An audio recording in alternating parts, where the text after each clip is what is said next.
네, 여러분 반갑습니다. 안녕하십니까? 오늘은 방등경 강경 453일째 되는 날입니다. 오늘도 제 방등경 24권 허공목품 중에서 제6품 성목품에 대해서 강경을 하도록 하겠습니다. 자, 페이지는 471페이지, 77페이지. 그 전에 476쪽 맨 아래 부분에 보면 이런 말이 나옵니다. 모든 중생을 평등하게 함은 바닷물의 한마처럼 하고 크게 이익되게 함은 큰 땅처럼 하고 그리고 묻 더러움을 깨끗이 함은 마치 맑은 물처럼 하고 광명을 일으키면 밝은 해처럼 하고 중생에게 걸림이 없기는 사나운 바람처럼 하고. 지금 이 내용이 쭉 흘러가는 이 내용들은 뭔가 하면은 보살의 경계, 보살의 마음의 경계를 말합니다. 모든 중생을 평등하게 하는 것이 모든 중생을 평등하게 하는 것이잖아요. 그 보살은. 그러니까 바닷물이 한마처럼 하는 것 같단 말이야. 우리가 지금 모양이 다 다르고 피부색이 다르고 또 다 말씨고 다르고 나라도 다르고 하지만 중생이라는 하나의 우리 그 모습에 똑같다. 뭐 새나 개나 동물이나 우리 사람도 같은 중생이다 이렇게 보면 같은 중생이에요. 또 우리 지구상에 있는 모든 사람들은 다 인종이 틀리고 하더라도 모두가 지구상의 지구인들이에요. 그래서 그렇게 하나로 보는 것, 그렇게 보면 평등하는 것이죠. 그런 마음, 평등한 마음을 내는 거단 말이에요. 크게 이익되게 하면 큰 땅처럼 하고 묻 더러움을 깨끗이 하면 맑은 물처럼 하고 광명을 일으키는 것은 밝음을 일으키는 거죠. 하는 것은 밝은 해처럼 하고 중생의 걸림이 없기는 싸나운 바람처럼 큰 바람이 지나치면 뭐 걸림이 없잖아요. 세간의 법에 물들지 않는 것처럼 연꽃처럼 하고 세간의 연꽃은 진흙 속에 있으면서도 그 더러움에 물들지 아니하고 뭐 이런 말 나오잖아요. 그래서 비록 보살은 이 시장 저작거리에 막 욕설하고 떠들고 막 하는 그런 속에 아기다툼하는 속에 들어있어도 결코 그 아름다운 그 마음, 자비로운 마음을 잃지 않고 이 말입니다. 자, 중생을 내려다보면 금시조와 같고 중생을 이렇게 내려보면 금시조 아주 전설적인 자비로운 새지요. 중생들이 보기를 절교하면 여름날의 구름과 같고 여름날의 구름이 마치 사람을 이렇게 내려다보고 있습니다. 중생들이 받기를 절교하면 여름의 벼와 같으며 여름철에 엄청나게 지금 아주 가물 때 비가 막 내리면 중생들이 얼마나 절개 받겠습니까? 그런 말입니다. 만나봄에 다른 요구가 없으면 만나보는데 다른 요구가 없으면 병든 사람이 의사를 만나는 거고 병든 사람이 의사를 만나는 것은 뭘 바라겠어요? 내 몸만 낫게 하면 되지. 모든 빈궁한 일을 생각하면 여의주와 같고 빈궁한 사람들한테 여의주가 뭐 쌀 없는 사람은 쌀 나오게 하고 그 다음에 뭐 물이 필요한 사람 물 주고 옷이 없는 사람 옷을 주고 뭐 그렇잖아요. 여의주가 중생에게 선정을 베푸는 범천과 같고 선정의 베품은 범천은 하늘에 있는 범천은 중생에게 베품을 많이 하는 겁니다. 생사에 걸림이 없은 흑운과 같고 이제 점점 높이 올라가네요. 생사에 걸림이 없으면 흑운과 같고 평등함과 평등하지 않음을 보이면 밝은 등불과 같고 밝은 등불은 뭐 평등 하나 똑같이 비추는 거다. 사람과 하늘이 공경하면 바로 제습과 같으니라. 다 뭐냐 이게 바로 보살의 그 마음을 뜻합니다. 보살의 행을 뜻합니다. 만약에 보살이 미워하거나 썩내는 마음을 일으킨다면 안 되죠. 보살은 미워하는 마음이나 썩내는 마음을 일으키면 안 되죠. 온갖 원수와 적은 다 기회를 얻게 되므로 만약에 보살이 미워하고 썩내는 마음을 일으키는 순간 마상이 됩니다. 그러면 그 마군들이 이때 다 해가 막 이제 그 마경을 막 뒤집어 씌워지요. 예, 그렇게 되는 겁니다. 그들에게 모든 선과 제보를 상실하게 하고 그동안에 지켰던 개가 다 파괴가 되는 거예요. 한번 잘못 마음을 먹으면 그동안 지키고 있던 개가 다 무너지고 온갖 마군들도 기회를 얻게 되므로 그러면 모든 번뇌에 더럽혀지고 물들입니다. 누가? 보살이. 어떤 보살이? 성을 내고 그 다음에 뭘 했다 그래서요? 예, 미워하는 마음을 내면. 그게 보살은 미워하는 마음과 썩내는 마음이 절대 내면 안 된다. 조금이라도 화를 내거나 미워하는 마음을 내면 그건 보살의 지위를 잃게 되는 것이다. 그러니까 항상 자비의 마음을 갖도록 하여라 이 말이에요. 그래서 만약에 보살이 한 찰나라도 참 중요하죠. 한 찰나라도 썩내거나 미워하는 마음을 일으킨다면 온갖 선법을 상실하리라. 설사 내가 온갖 중생에게 한량없는 억수 욕설과 구타를 받더라도 한 찰나 썩내는 마음을 일으켜서는 안 되나니 왜냐하면 이런 중생은 자비를 배우지 않기 때문이라. 사실은요, 우리가 세상을 살면서 나는 착한 일을 한다고 하는데도 다른 사람의 모함을 받아가지고 이렇게 누명을 쓸 때가 있습니다. 그 많지요. 그게 뭐 재판을 받기도 하고 심지어 감옥도 가기도 하고 그렇습니다. 이럴 때 정말 보살의 마음은 조금도 그 상대에 대해서 원망하는 마음을 내거나 미워하는 마음을 내지 않는다는 겁니다. 그 자가 얼마나 힘들었으면 나를 이렇게 모함을 했을까? 얼마나 내가 미웠으면 나를 이렇게 모함했을까? 그렇게 하면서 오히려 거꾸로 자기를 성찰하고 또 미워한 사람이 마음이 편할 리가 없잖아요. 그 고통받는 그 사람을 아주 불쌍한 마음을 본다는 겁니다. 자비로운 마음을 일으켰어. 지난번 어느 시간에 저도 유튜브를 가끔 봅니다. 유튜브 스님도 유튜브를 찍고 있지만은 유튜브에 가끔 가다 이런저런 좀 보는데 마침 그 유시민 그 작가가 나왔습니다. 나가지고 최근에 유시민 작가가 이제 그 자기 알렐레온가 유시민 그걸 안 했잖아요. 그런데 안 하는 그 이유에 대해서 잠깐 얘기를 하더라고요. 그래서 그게 뭔가 하면 자기는 정말로 바른 생각으로 어떤 사람을 이렇게 알릴레를 통해서 평하고 그랬는데 가만히 생각해 보니까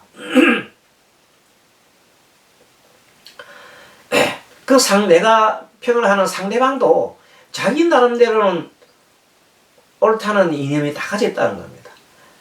그러니까 그 사람들을 내가 옳다고 해서 상대를 막 미워하는 마음을 낸다든지 비판하는 마음을 내면은 다 업을 짓잖아요. 그래서 이제 그만두기로 했다고 막 옆에서 돌아오라고 그러는데도 그냥 그만두겠다고 하는 걸 보니까 좀 보통 사람과 마음이 좀 다르더라고요. 그리고 이번에 잘 아시지만 그 채널 A 기자와 그 다음에 검찰 간부와의 유착 관계 그런 관계 있잖아요. 그런 관계에 있어서도 굉장히 담담하게 그 사람들이 자기를 엮어서 예를 들어 가지고 감옥에 가기 위한 조건으로 이렇게 만드는데도 불구하고 지금은 그런 마음을 보면 다 그냥 그 마음 나는 미워하지 않습니다. 나는 그 검찰의 간부를 미워하지 않습니다. 심지어 채널 A 기자도 미워하지 않습니다. 왜냐하면 그 사람도 자기가 특종 쓰려고 그래 했고 또 검찰 간부도 자기 나름대로의 신념이 있는데 그 사람의 양심의 신념 갖고 있는 양심조차, 자기 양심이 있는 그걸조차 내가 이러쿵저러쿵 하는 것은 맞지 않다. 하지만 나를 이렇게 모함하고 하는 것은, 그것은 참 내가 서운하고 그런 일이다. 그렇지만 상대를 미워하지 않는다. 내 서운하지만 미워하지 않는다. 그런 마음을 할 때 가만히 듣고 보니까 참 보살이 따로 없구나. 저런 내 마음을 가진 사람이 보살이라는 겁니다. 지금 이 잘 나가는 시기에 지금 뭐 계속해서 그걸 하면 얼마나 돈이 많이 들어오겠습니까? 정치 그 율이 얼마나 높은데, 근데 탁 접어버리고 들어가는 거 보니까 정말로 이 세상에 저런 분도 계시는구나. 좀 많이 다른 측면에서 이렇게 다시 보게 되었습니다. 물론 뭐 제가 그분을 완전하게 뭐 이렇게 정치적으로 어떻게 하는 건 아니고, 어쨌든 그 말한 자체가 우리 이 현재 마치 방등경과 연결해서 생각해 볼 부분이 있어서 여러분들한테 말씀드리는 겁니다. 혹시 뭐 유승민 작가를 좋아하지 않는 사람 계신다 하더라도 오해는 하지 마시고요. 자, 그러면은 만약에 보살이 한 찰나라도 썩내거나 미워하는 마음을 일으킨다면 온갖 선법을 상실하리라. 설사 내가 온갖 중생에게 한량없는 억수 욕설과 구타를 받더라도 한 찰나에 썩내는 마음을 일으켜서 안 되나니, 왜냐하면 이러한 중생은 자비를 배우지 않기 때문이니라. 자비를 배우지 않기 때문에 그렇게 무시무시한 그런 행을 하잖아요. 부처님께서 전생에 인욕 선인으로 인욕행을 할 때 있었습니다. 그때 어느 수속에서 이렇게 인욕행을 닦고 있었는데 마침 그 나라에 임금이 왔어 사냥을 왔습니다. 그래가지고 그 인욕행을 하는 보살을 보고 당신 뭐 하는 사람이냐? 그랬더니 저는 인욕행을 하는 사람입니다. 인욕행이 뭐 하는 것이냐 하니까 참는 거라고 하거든요. 그래, 그 참는 거라고 하면서 바로 뺨을 한 대 착 때렸습니다. 그랬더니 꼼짝도 않고 그냥 그대로 가만히 아무런 표정도 바뀌지 않고 있으니까 이거 봐, 때리는데도 가만히 있어? 이거 재미가 없잖아요. 그 사람은 때리면 반응이 재미있는데, 그래서 한 몇 대 때리다가 또 반응이 없으니까 이제는 칼로 들고 손가락을 탁 잘라버렸습니다. 그 손가락이 떨어져 나가도 그대로 가만히 있으니까 조금도 썩을 내지 않았다 합니다. 그러니까 이제 손가락 마디마디 다 잘라버렸어요.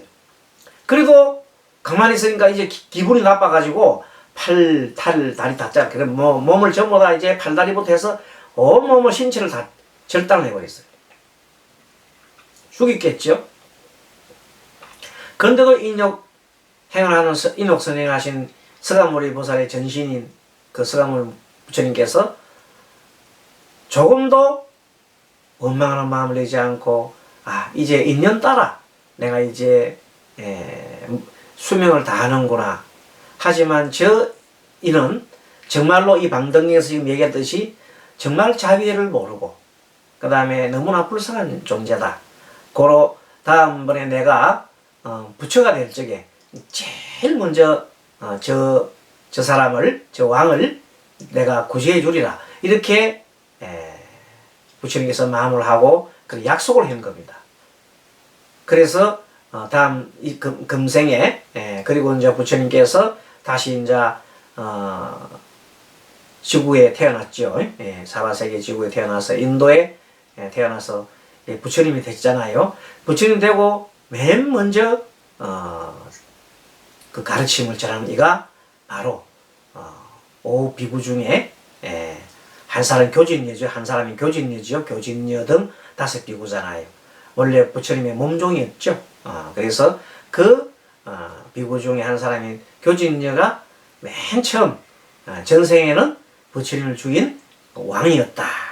그런 얘기 나옵니다. 그래 부처님께서 만약 그때 조금이라도 원망하는 마음을 했더라면 부처님 될 수 없었겠지요. 그 얘기를 하고 있는 겁니다. 자, 그렇게 해서 왜냐하면 이것이 바로 만약에 저 중생들이 썩내거나 구토하는 마음이 없다면 내가 어찌 자비를 닦는다 하랴. 이런 이치이기 때문에 중생이 썩내는 때 나는 기뻐해야 하나니 중생이 썩낼 때 내가 오히려 기뻐해야 된단 말이야.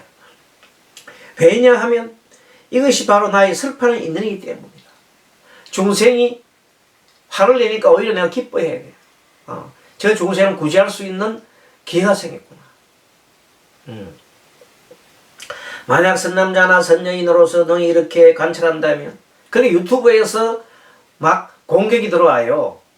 가령 예전에 스님이 어떤 글을 갖다 좀 썼더니 반대되는 사람들이 막 욕을 하면서 막 써놨더라고요. 그때 기분 나빠. 그거 가지고 그래. 이렇게 하는 게 아니라 오히려 기뻐해야 되는 겁니다. 오늘 이런 과정으로서 사람이 생각이 다르다는 것을 내가 알았다. 참 깨달았구나. 그리고 다른 사람이 화를 내더라도 화를 내는 것은 그 사람의 비난하는 것은 그 사람의 목이지만 내가 거기에 대해서 다시 화를 내고 그 비난을 하게 된다는 것은 그건 나의 업이 되는 거니까 이렇게 생각하면서 나의 업을 짓지 않도록 가만히 바라보면서 빙그레 웃음 지은 적이 있습니다. 바로 그런 대목이죠. 그래서 선남자야 다시 3억 불 중생을 관찰하고 나서 슬퍼하는 마음을 닦기도 하고 그 다음에 3세의 모든 괴로움의 중생을 관찰하고서 슬퍼하는 마음을 닦기도 하고 온 중생을 관찰하고서 온 중생 아죠. 온의 색수당 행위를 갖고 있는 중생이죠. 관찰하고서 슬퍼하는 마음을 닦고 어쨌든 어떤 경우라도 슬퍼하는 마음이다. 비마음, 불쌍하다 이 말이야. 불쌍하니까 그 마음을 갖다가 가지고 중생을 구제하겠다 이런 겁니다. 육입과 또 개도 마찬가지다. 6가지 감각기관을 통해서 뭘 닦아요? 슬픈 그런 마음, 가엾은 마음을 닦고 개를 지킴으로써도 가엾은 마음을 닦고 그 다음에 선남자야 이런 이치가 있기 때문에 보살이 무상불이를 얻으려면 아까 무상불이라는 것은 상고불이하 중생하는 거라고 그랬어요. 자리 이타행을 말하고요. 그리고 원효 스님의 대성기실론에 보면 무상불이심을 3가지로 얘기하고 있습니다. 마음을 직심, 두 번째는 신심, 세 번째는 대비심 이렇게 3가지를 얘기하고 있는데 직심이라는 것은 뭐냐면 평등심을 말합니다. 우리가 한 몸이야. 한 몸이기 때문에 그대와 나는 한 몸이기 때문에 그대가 아프면 내가 그대를 구해줘야 돼 하는 이 자리이타행이 동시에 일어나는 겁니다. 그 다음에 한 몸이기 때문에 그런 마음이 가능합니다. 두 번째는 신심으로 깊은 믿는 마음으로서 자리행을 깊은 신심이 있어야 부처님 가르침을 듣고 내가 자리행을 할 수 있어 스스로 수행을 하잖아요. 자리행이 있습니다. 그 다음에 대비심, 3번째 대비심은 이타행입니다. 그렇죠? 중생들을 구제하는 이타행입니다. 그래서 이런 이치가 있기 때문에 보살이 무상보리를 얻으려면 마땅히 무상보리를 얻으려면 마땅히 자비를 닦아야 하느니라. 자비 나왔죠? 무상보리를 닦으려면 자비를 닦아야 한다. 부처가 되려면 보살이 되려면 자비를 안 닦고는 안 된다. 왜냐하면 자비라는 것은 온갖 선법의 종자다.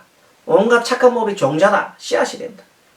만약 중생이 각계의 몸을 얻으면 역시 자비를 닦는 인연이 있어야 되고 무색의 몸이거나 성문 영각 보살도로서 장엄경과하게 육바라밀을 행하고 중생을 조복하여 무생법인 얻고 무생법이라는 것은 불생불멸의 진리를 말하죠. 태어나지 않고 죽지도 않는 그런 불생불멸의 지위 그런 것을 깨닫는 것을 무생법인 얻었다. 그렇게 얘기하는 겁니다.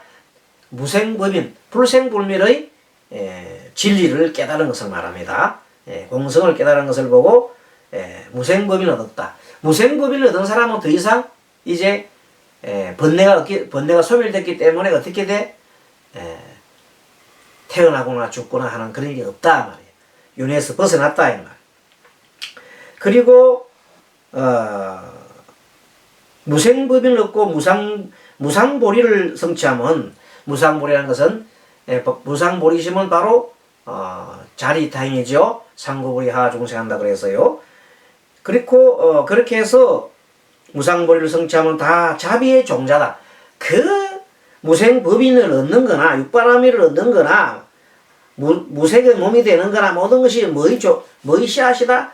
자비의 씨앗이 있어야 된다. 그런 말입니다. 자비인연의 법을 말씀하실 때 영성보살은 영각성무와 같이 하지 않는지에, 영각성무와 같이 나만의 깨달음을 얻고자 하지는 않는다는 겁니다. 이른바 생사 없는 법의 지혜를 얻고, 생사 없는 지혜, 무엇은 뭡니까? 무생법인이죠. 불생불멸. 5천 무상보리심을 내고 10만 8천 중생은 물러나지 않는 마음을 얻고, 물러나지 않는 마음은 참, 이거는 이제 신심이 완전하게 올라갔죠. 물러서는 하지 않는 마음을 냈으면 그것은 이제 애육가 아란 가기 전에 우리가 보통 그 수다원가랑 있죠. 수다원가. 그게 해당되면 이제 물러나지 않습니다. 물러나지 않는 마음을 얻고, 이만의 종생은 자비를 성취하고, 자비를 성취하면 이제 대단한 겁니다. 자비를 성취하고, 또 5천의 비구는 아랑가를 얻었다. 그렇게 10만 8천의 종생은 여기서 보면 물러나지 않는 지위를 얻을 정도면은 거기에서 수다원 정도 얻었다 그랬잖아요. 수다원 정도의 지위를 얻었고, 이만의 종생은 자비를 성취하고 보살이 된 거죠. 5천의 비구는 아란을 얻고, 500의 비구는 온갖 번뇌를 없애고, 10만억 중생은 큰 사견을 깨뜨렸다. 여기까지 열심히 강경하다 보니까 또 한 페이지가 넘어갔습니다. 이렇게 매일매일 조금씩 이렇게 부처님의 품으로 조금씩 나가다 보면 어느 때인가 우리도 부처님과 같은 그런 마음을, 그런 행을, 그런 말을 할 수 있으리라 봅니다. 여러분 수고하셨습니다. 오늘도 좋은 하루 되시기 바랍니다. 마하반야바라미.